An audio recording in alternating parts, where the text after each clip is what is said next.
Hi, everybody. My name is Mike Manning. And I'm Trinity French. And we are your business coaches at Wired to Change. With the number 2. We are here to help you grow your business to the level you want it to be so you can enjoy the life of a small business owner. And what exactly does that look like, Mr. Manning? To me, we do get this question from people. What does that mean to you? To me, it means flexibility. So I can go where I want to go, when I want to go. I think it means the freedom to earn your flexibility, because unlike being tied into a job where you're working for someone forever, you have to work your little patootie off to get to the point where you can have flexibility. I think from a business coaching standpoint, what I've seen when I've seen people fail out of business too early and often is because they take that flexibility and use it before they should. Like they take the 2.5-week European vacation a month after they open their business. Yeah, and it's like, nope. It's after the first year, maybe. Bad idea. So whenever people ask me if they should be doing something or not in their business, I always say, think of yourself as your boss. And if your employee came to you and asked you about that vacation, would you say yes? Or if they were, coming into work late, what would you say to them? Would you reprimand them? And if your answer is yes, then you need to hold yourself accountable to that, because that is going to be the death of your business. Oh, yeah. Yep. And you wanted to chime in there, Tom. When somebody commands or demands a certain level of respect, whether it's of the rules or even of the owner or the boss, they also have to extend that same courtesy, right? Otherwise, it falls on deaf ears and just kind of makes you look like a jerk. Yeah. Yep. Very cognizant of that when it comes to employees or it comes to that. Holding yourself to the same level of accountability is very important. As your employees, absolutely. You have to manage up and down. You have to. You have to manage your boss so he or she understands what you're going through and that you're delivering for them. Right. And then your employees need to manage you so you don't turn into that boss that's like, well, how come Tom's always gone? We never get any. Why does the beer cart always go only by his office? Yes. Which leads me to introduce our very, very, very, very special guest, Mr. Tom Adams. Thank you for having me. We're excited that you're here. You're with IWatch Security. I realized on one of our other podcasts that you're on, we did not explain how to spell IWatch, because a lot of people might be thinking about your peepers. It is not your peepers. It is the letter I, like as an iPhone. So if you want to find him, it's IWatch, the letter I, followed by the word watch. Correct. All one word, capital I.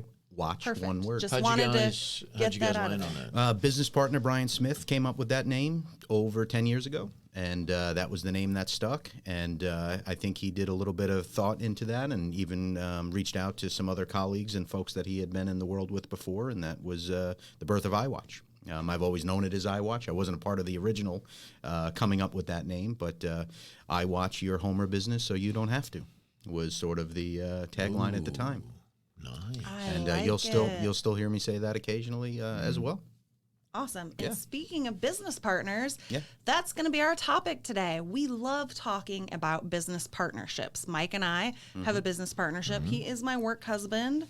I do have a real life husband as well, who's not super happy with me right now, but we're going to talk about that story later. So I know what she says about him on the podcast. Right. What I don't know is what she says about me not on the podcast.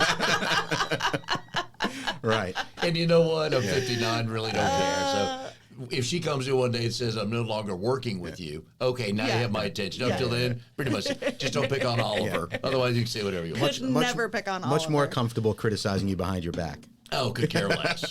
I just, really could care less on all that. Because if it was really important, I know she'd open the door, come in, close the door, go, dude. We got to talk. Dude. We got to talk. So I have a question for you, Tom. Yes.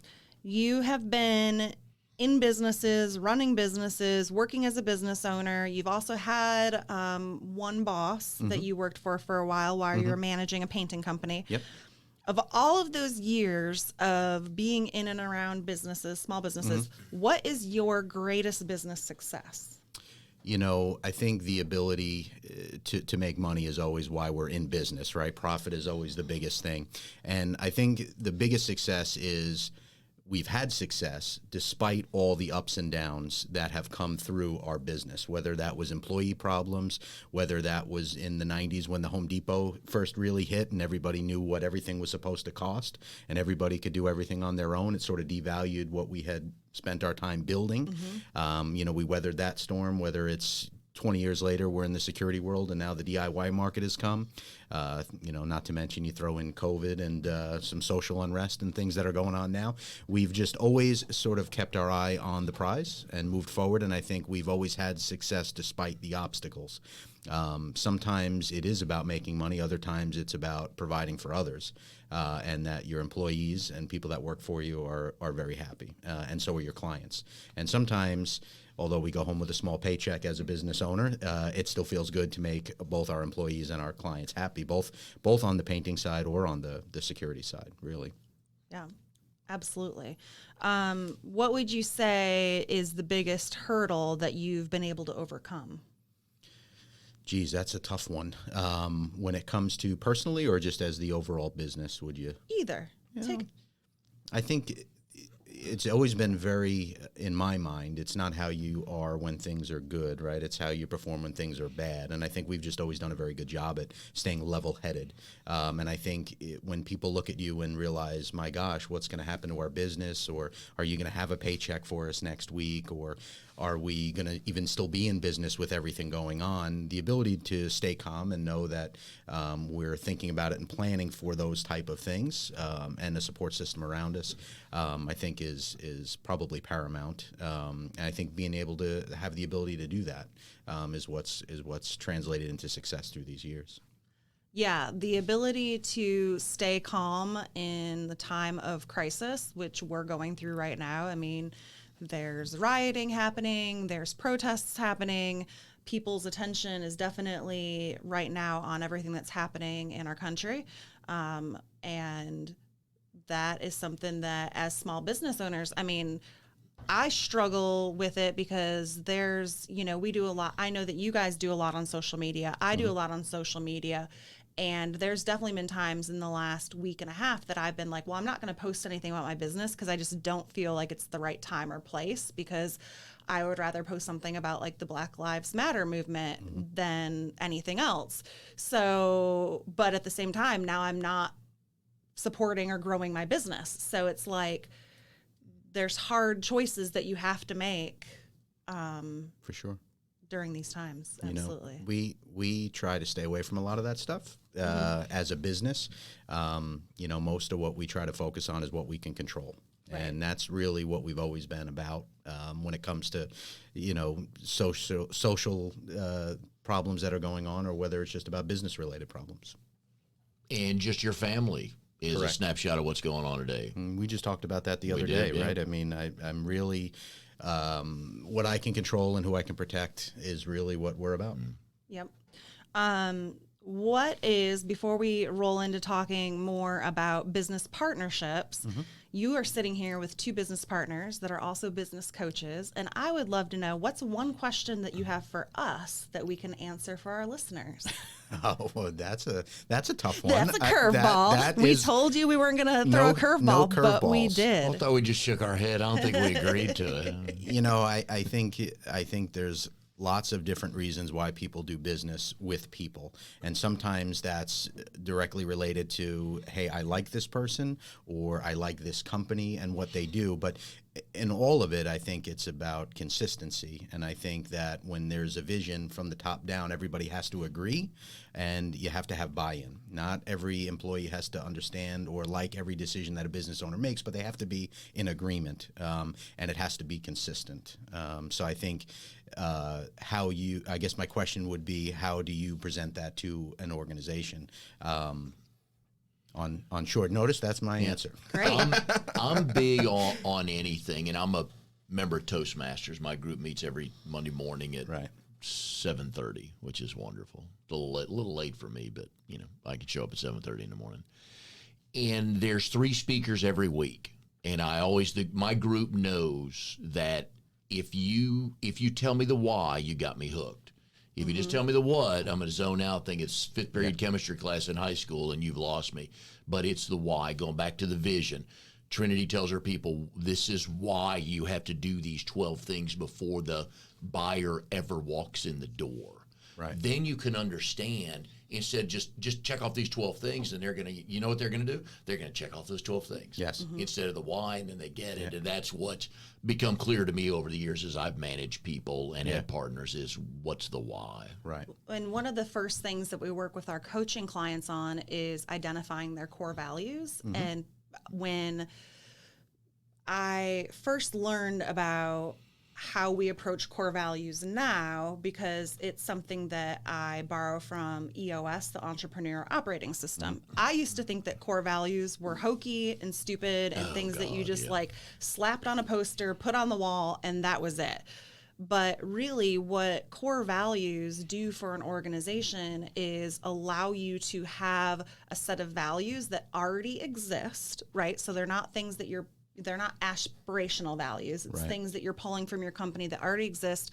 And that gives you a frame of reference and, something like a viewfinder that when you look at anything going on in your organization, does it fit with your core values? Right. And that's going to lead everything from the top down. Sure. Because we had a client that we were talking with, and I was like, these core values are going to be how you hire your people, because if your people agree and follow and adhere to these same core values, then you're not going to have as many issues with your employees. Right. Same thing with your clients. I know what my core values are in my real estate practice, and I know what my core values are in our coaching practice. And we've seen that when people do not have those same core values, they're not a great fit for us as a client or as a business associate. So having those core values and knowing what they are, they don't have to be on a poster. They don't need to be, but just knowing what they are and using that as kind of a gauge when you're hiring and also when you're looking to fire somebody, because if they are exhibiting none of your core values, then you know that it's time to cut ties and get them out of there. Yeah. Sure. This goes back to the previous episode when you said you hire attitude and you train skills. 100%. And I've had this in because I've run 3 facilities in previous lives, and I told people when they're interviewing, I can teach you how to flip a burger, how to take tickets, how to whatever. I can't teach you to care. Right. So if you don't care, it's going to take about an hour and a half to show up. We hire attitude and train skill was my first partner, as well as we protect surfaces and relationships. And that went hand in hand. It was sort of a tagline, but also kind of a core value. Second organization I worked for 10 years, I learned a lot, and that was more of the corporate, right, franchise model. And being in a franchise model meant you were in business by yourself, but you weren't by yourself, right? There were systems in place, and you dealt with one CertaPro franchise in the East Coast versus the West Coast. You're going to have a similar experience. And that's really where I learned about core values. Deliver what you promise, respect the individual, have pride in what you do, and practice continuous improvement, right? And those are some of the things you heard me talk about that I've implemented as far as what we do in our business now. So everything we've taken in 21 years of service business to put into the security business is very real. And, those were values that were posted all over our office, right? We lived and breathed those, right? And when somebody wasn't, right, or somebody made a decision, well, were you respecting the individual? Was it delivering what you promised? We would run through all of those. So very real, and it's something you have to live and breathe. And if you don't, people are going to know it. Your staff is going to know it, and they're not going to follow it, and neither are your clients. Well, and like Trinity tells people, you have to be doing those before you write those down, because you can't just write them down and go, hey, folks, starting tomorrow morning, we're going to value the customer. We're all going to value being on time, even though not one frickin' one of you is ever on time. That's bad. In my 21 years, right, that had come up, right? Like, hey, this is what we're going to be, and a lot of people might say, well, I don't agree with that, or I don't think that's a way to do that, and so there's no buy-in. And part of what I had mentioned in previous talks we've had and on the show was about giving the power for some of those employees or people that work for you, the ability to have a say in creating a lot of that as well, because you don't ever want them to fall short on your value if you're not giving them the tools to be able to produce it either. So I think there has to be buy-in on both sides. Yeah, and it's really a fun exercise when we're helping people figure out what their core values are, because if they do have people that are working for them, we ask them to write down what are all of the characteristics that you enjoy or that you really like about your top people. And then you start, merging those together and then all of a sudden you see this common thing and you're like, oh, all three of them, are process improvers. Great. Right. So now we know that process improvement is something that all of us are really into, or all three of them are activators, Right. or all three of them value customer service. Well, that's something that permeates throughout the entire culture, Right. and that you want to recreate and keep growing and bringing in more people that reflect those values. Absolutely. Going back to your partnership with Brian, what role do the spouses play? Again, my wife is great, and she trusts me. Hi, Rochelle. We're big fans. In a lot of respects, right? And she knew spending 21 years in one business to make a move and to take on a partnership was going to be a risk. And that if I was confident enough and had done my research and in our talks together, that was something was going to be better for us as a family and a marriage, then go for it.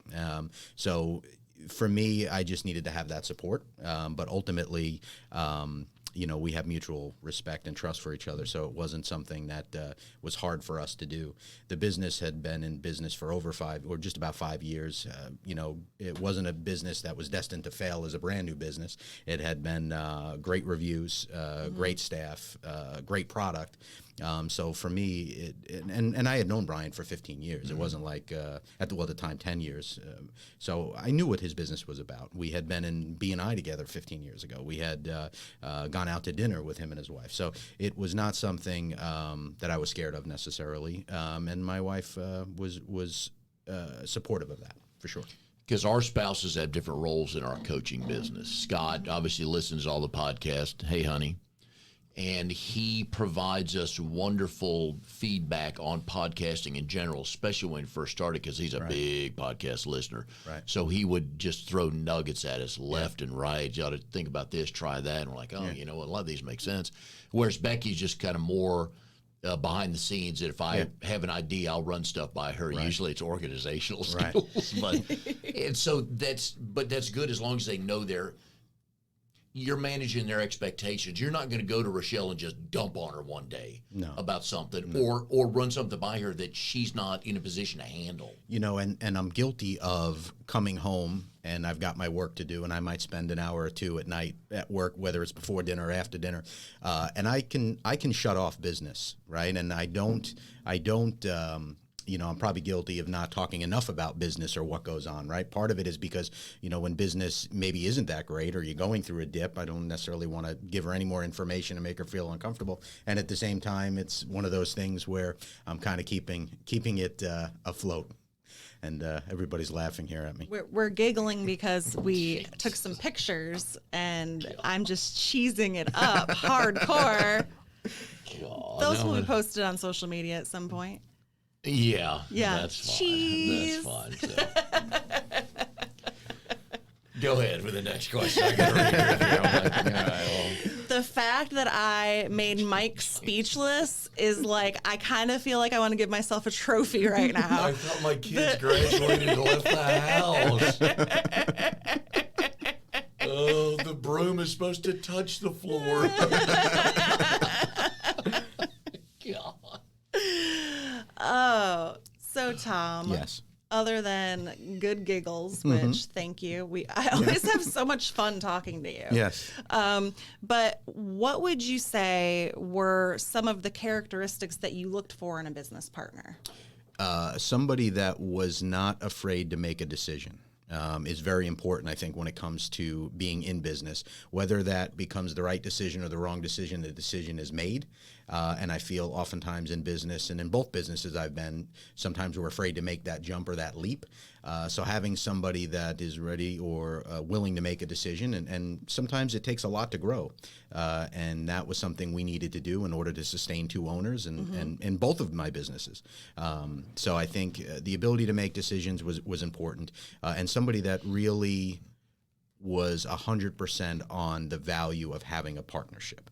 I would never get involved in somebody where we didn't actually need each other, right? Because in both cases, it wasn't about It wasn't about money necessarily. It was about sweat equity, and it was about growing this to the point where it made sense, right? And that's what my role has always been growing that part of the business, both to be sustainable for two owners, but to create equity and wealth. Right. Were those conversations had before you came on board? You know, I think right before Hurricane Matthew came through, right, almost 5 years ago, and then during Hurricane Matthew, I think is when we ended our conversations with a final handshake. So that was kind of the start of everything, right? And yeah, there was lots of talk. There was lots of, I would never make a decision without spending time in the life of that business. So I went out with technicians. I went out with Brian. I spent days in the office. I learned about the business. You got the whole financial side of the business. You've got, you know, everything from the P&L and the books that go on, and what is this business model really like? But then just the day-to-day stuff, the stuff that, can I work here? The one thing that has, and maybe I should have mentioned this in some of the other questions you have asked, I can't do anything if I'm not having fun. And I can't go somewhere every day and not have fun. And I spent some years in my 3 different businesses where there was some times where I really wasn't having a lot of fun. Oh, sure. Yeah. And that is daunting. And when no matter how good the money is, right? So it just had to be something where there was fun. And you mentioned it before about having the ability to earn your freedom in business. That is exciting and challenging to me, and I like that, and I perform well under that. But being able to create your own wealth and get back out there after 10 years of working for somebody was very important, but I had to have fun. And that was something I knew, me and Brian work great together at work. We have sort of the yin and yang. Somebody that spent over 20 years in that business knows it upside and down, but, is tired of doing a lot of face-to-face with clients and dealing with a lot of the getting caught up in the thick of thin things within that business, right? So that's where I was able to come in and not only add a fresh perspective to it, but I was able to handle a lot of that, right? So a lot of the stuff on the other end of the business that Brian was very successful at as well, by the way, but he could not scale his business necessarily with just him. So this was a kind of a perfect match for us. And I think Brian, when I knew I was ready to make a move, I had just reached out to a few other business owners and people that I knew might have an opinion or a suggestion for, because I didn't know what I was going to do. And when I had talked to Brian, he said, wow, this is such interesting timing, because I'm looking to grow this business and essentially looking for maybe a partner or maybe a partner or two to help do that. And my gosh, with your experience, that would be something, maybe we should sit down and talk. So we told each other, well, it's way too premature to do anything. And then, by Hurricane Matthew, we were shaking hands. So I think we knew from the beginning that if we can find a way to make this work, then let's make it work. We kind of did too. We talked for a couple times. It's like, we got to do something. We got to do this. It makes too much. To us, it made too much sense. Yeah. And we thought, what are we missing here? And even for myself, I tried to poke holes in the business. I tried to poke holes in everything about it, right? And everything from the reoccurring revenue model to what we were providing, to how we were treating people, to how we operated the day-to-day business. I mean, I couldn't find a lot of holes in the business, and that was, part of it, although having fun was a big part of it. Has Brian's cell phone mailbox ever gotten so full you can't leave a message? Never. And it's a pet peeve of mine. I can't stand when that happens. And everybody's looking at me. Oh, I'm so guilty right now. Even just from the client perspective, when somebody reaches out and can't leave a voicemail. Now, I hate voicemail, but I will always listen to them and I will always get rid of them because I never want somebody to. Sorry, Trinity. And you like when you're looking at voicemail and you see 3 minutes and 38 seconds. Well,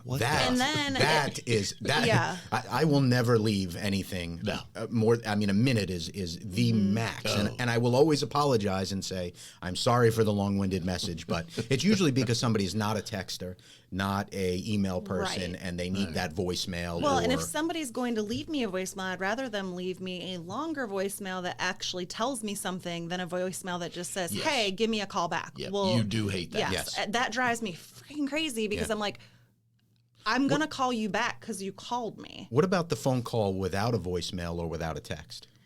Oh, I still call those ones back. I do too. Okay, and I have a funny family dynamic. My brother and I, that's all we do. Is we go to voicemail, we hang up, we look at it, and it took us about 3 years to bring our sister into that mix that I told her, you don't have to leave a message. I'll see that I missed a call and it's you. And she's like, well, What do you mean I don't have to leave? So it took us a while to do that. My brother and I like, missed a call from Kev. I'll call him back. How about the client that asks you a question in the voicemail? Yes. Okay. Question mark. As if we're having a conversation. As if we're having a combo, yeah. Those are the long ones that that sometimes I won't necessarily delete. I'll just call back and say, hey, I hadn't had a chance to listen to your voicemail yet. I just missed your call. I found out a way to save my voicemails. I can actually email them to myself and then delete them because there's so many voicemails. Really? Wow. Yeah, there's so many voicemails that I want to keep. You knew that? Come on. Of course. Yeah. I can forward voicemails to text. I These two know. I Drago can forward and it to Trinity. Yeah, I I'm forward not a tech savvy. voicemails to my client service managers all the time because I'm like, hey, call this person back, take care of this. And I need to go through my voicemail box because the reason that it's so full right now is because I have all these adorable voicemails from my nieces and nephews, and I need to, and my grandma. My grandma is 86 or 7 now. I can't believe I can't remember how old she is. Sorry, Grandma, but I don't know. You just never know what could happen, and I like to keep those voicemails from her. My favorite is the voicemail followed by the email. Hey, did you get my voicemail? Or the voicemail, hey, did you get my email? Yeah. Well, we have somebody can go to our website, see what we are, see what we're about, and say, I want to do business with these folks. And they can fill out an online submission, right, requesting our services.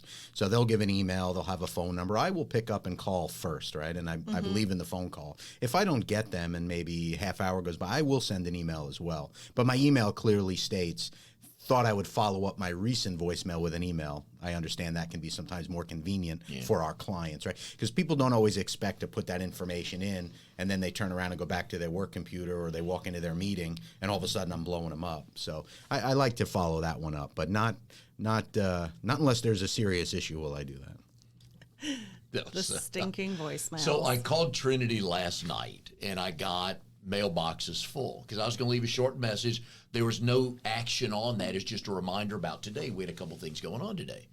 And I was just going to leave her a quick, hey, by the way, and it's get mailboxes full.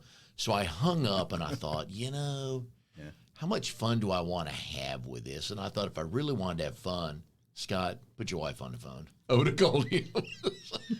But I'm like, why Drake Scott into this? Well, I'm glad you told me, though, because my voicemail does not tell me that it's full. Now, I always tell people when I get a mailbox is full, I always let them know because it doesn't say, like, hey, your mailbox is full. There's no alert for me. So. Wait, you can forward and save and email, but it won't tell you that it's full? Yeah. Sometimes I'll get a message and it'll be like, it's 90% full, but it won't. Never says 100. It never says it's 100% full. Kind of rather hear that than 90, wouldn't you? Well, at least at 90, I know to start deleting stuff. Yeah. Did you have a question? No, but I was just thinking that maybe I need some kind of voicemail management system. That's all you need is another system. So I do need another system. My wheels are turning. My wheels are turning. Now I pay. I think it's 99 cents a month, and I get. Is it YouMail? No, it's through Apple. Oh. And I get or iCloud rather, and I pay 99 cents, and I get a tremendous amount of storage, and I think that's connected and has a part to do with my voicemail as well, or my email, anything that's on my phone. Oh. In fact, I just upped it to $2.99. That Rochelle doesn't know yet. $3 a month is way better than somebody getting the voicemails. I don't think it's going to kill us. Yeah, no. I just upped it. Do your employees, not in a bad way, this question not in that way, but do they approach you and Brian different? Do you guys have different relationships with them just based on your personality? And I think that's everywhere in life, not just in business. And yeah, there's certain things that I know that Brian is much easier to approach on than I could be, and vice versa. And they know that, though.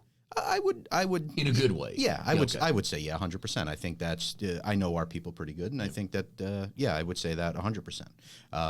And I think that they're traits that I'm very good at and something I may blow up at, just like my own kids, right? Well, I'm not going to talk to dad about that. I'm going to run that one by mom, or vice versa, right? Where the kids come to me and say, I wasn't going to say that to mom. What do you think? And as long as, just like me and Brian are on the same page, just like me and Rochelle are, then it really doesn't matter.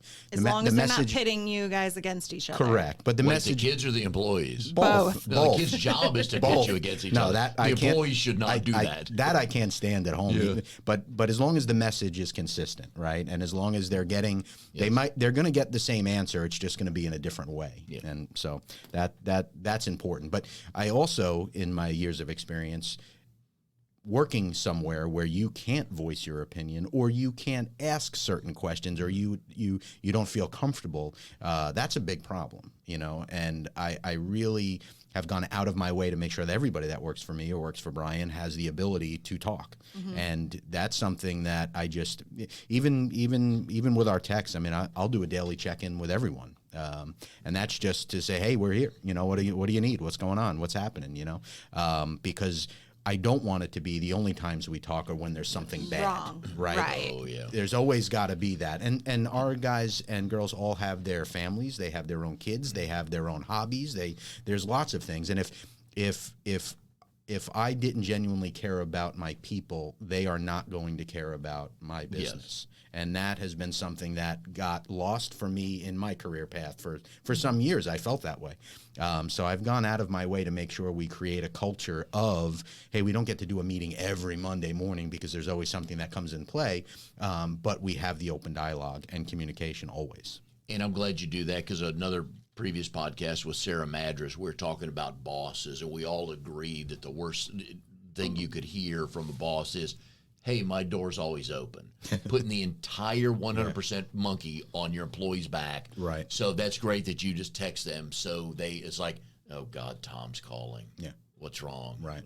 Right. Yeah. Uh-oh. Right. Well, here comes Mr. Adams again. There's and I mean, I think I've done and I hope my employees would say the same thing. I've gone out of my way to make sure that doesn't happen, because I was in that position. And that's a terrible position to be in. And I think there's employees that, can recognize that. And, some employees are good at, hey, I don't like it here and I'm going to move on. And some folks that, would probably stick that out. Right? Yeah, that just stick around for their paycheck and slowly drive you crazy. And there's also maybe it's just my own personal thing. I don't want anyone to ever come home and say to their wife or their husband, man, this sucks, or I don't want to be here, or I don't want to work with Trinity. She's a raging bitch. This guy's a real jerk, Right? So it's always been one of those things. But I think when you hire the right people. Why do you put words in my mouth?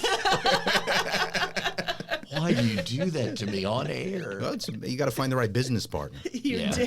I'm glad. And you want to be the person editing the podcast too. Right. Well, I mean, that is partially why I got the nickname Honey Badger. Yes, it is. Which is a much nicer way of saying you're a bitch. Somebody actually, I was doing a 1-to-1. I think it was last week. Somebody goes, "Why does she call herself the Honey Badger?" I said, "Piss her off once, you'll find out." Yeah. I always took that as you just never let up for your clients. So you fought for everything. I fight for everything. And you didn't, and you don't stop until you get it. Don't stop, won't stop. So I always thought of that as very positive. I never took that the wrong way. It was meant 98% of it was meant in a positive manner. Right. When I got that nickname. But then there's that 2% that you just do not want to tick me off because no, because they're stupid enough to keep ticking you off, and they get what they deserve. They do. Yeah. After the first time, you kind of see the blueprint. Sure. It's true. Yeah. The honey badger does not come out often, but when it does, you don't want to be there. I don't think I've seen it yet, which is good. So, so I really bow to her, defer to everything she comes, every idea she has. I go, I wish I'd have thought of that. Jeez, we're not going to implement it, but that was a good one. Man, I will really wish I hadn't. Yeah, let's do that. So. Your employees, though, it's a good thing that they have the buy-in with you guys, that you talk family, sports, rib them a little bit. Absolutely. So then if something does happen on site, they can call and own it or come clean, correct, whether it's intentional or not, that they have the confidence to call you and go, okay, he's not going to fire me. Absolutely. And when there's things, especially in the painting world, right, it's very easy you're moving people's furniture, you're in people's, very easy to break something, that's going to happen. We don't care about that. What we care about is you not telling us, right? You have to tell us. Yeah. In the security world is not as big of a concern in that respect, right? But your employees to be able to call you and say that there's an issue, we're always going to take care of it. We're always going to stand behind you. And that's always going to happen. If something happens and we don't know about it, we not only can't we protect our technicians, I mean, we can't protect our name, right? And we're protecting our own brand as well. without mentioning names, Yeah. which is the next podcast we're going to do. Okay. Your folks have got to have seen stuff in closets and under beds. Come on. I know they've seen good stuff. I'm sure I'm drawing a blanket as far as where we are on that. I think Trinity mentioned it before. Sometimes you're surprised by how people live. Oh, yeah. I think more than anything, where we live a certain way and we may feel like, geez, the house is a mess, or there's something on the counter kind of thing. But then you walk into that one house and you're sort of taken back by how they live. I think that is more of the surprise to us than finding anything crazy. We're in, if anything, right? A lot of systems have gone to wireless systems at this point. We really don't need to be. We need to be at doors and windows. We need to be in inside corners of living rooms and family rooms and bedrooms sometimes. But for the most part, we might be in your coat closet near your front door. That's about all we really see. So I think people can prepare pretty much for us. But I wish I had some great story about something we've discovered. But I think it's just discovering, wow, people live a lot differently than us. I know you have. Oh, I've seen all sorts of weird Oh, stuff. yeah. I mean, I've seen it all. No, you haven't. Just when you think you have. Just when you think you've seen You're it all. too young is enough to have right seen when it all. Yeah. You're too young for that. I mean, we've had a couple hoarder houses. Oh, We've those are had, the worst. yeah. But that's an illness, and I totally understand. We're able to help those people, which I'm very grateful for. It's so funny when I tell my clients, like, don't worry, you don't need to clean up, especially when I'm going over for a listing consultation. And you can tell the ones that are really concerned about it versus the ones that are not. Right. When we had our pest control company, a property manager sent me over to one of his houses, and I sprayed the outside, introduced myself, said I'm going to be taking care of the outside first, and then walked inside and kind of piddled for a minute, and then left and called him, said, I had nothing I can do in there. I can't spray anything because I can't get to any corners, any baseboards, because there was stuff everywhere. Yeah. Yeah, and especially the kitchen, and that's where the cockroaches love to live. But that's a whole nother story. So, two things, two nuggets to drop on small business owners before they form the partnership. Number one, make sure that you personally and professionally can get along, right? And that's a big part of it. And that you have the right vision up front. You may have one partner that wants to invest and then sit on Easy Street and collect a paycheck. We've had that partner, that we've bought out. And then we've had, folks that have a vision of really growing the business and rolling up our sleeves and working hard. So the vision has got to be open and honest and out front. And if that's not laid out in the beginning, I think the partnership's destined for, for failure. And usually, both can suffer, but usually one's going to suffer worse than the other. For sure. That's true. Good stuff. And you're right. You gotta get that stuff. It's kind of like a marriage. I mean, you got to talk about, do you want to have kids? At least talk about that before you get married. You might want to know. Yeah. Correct. So, but you're right. Cashing it in, and I'm just gonna take my paycheck. You do all the work. Yeah, that's not good either. No. So. And speaking of cashing it in, I think that our listeners should cash it in by sharing our podcast with all of their friends. Maybe we can have some kind of like podcast off where we have prizes for a person with the most shares. But I'll come up with something fun. But if you are a loyal listener, we would appreciate if you would go out and like us, subscribe, share. And last but not least, if you are interested in contacting us, Mike and I would love to get back with you. You can email us info@wiredtochange.com with the number 2, and we'll get right back with you. And if you'll go to IWatchSecurity.com, that is I with an I, not EYE, but go to IWatchSecurity.com. Tom and the folks will take good care of you. Tom, we appreciate it. Awesome. Enjoyed it today. A lot of good laughs, good nuggets. Love to be in here. That's what we're looking for. And we'll see you next time on our Wired to Change podcast.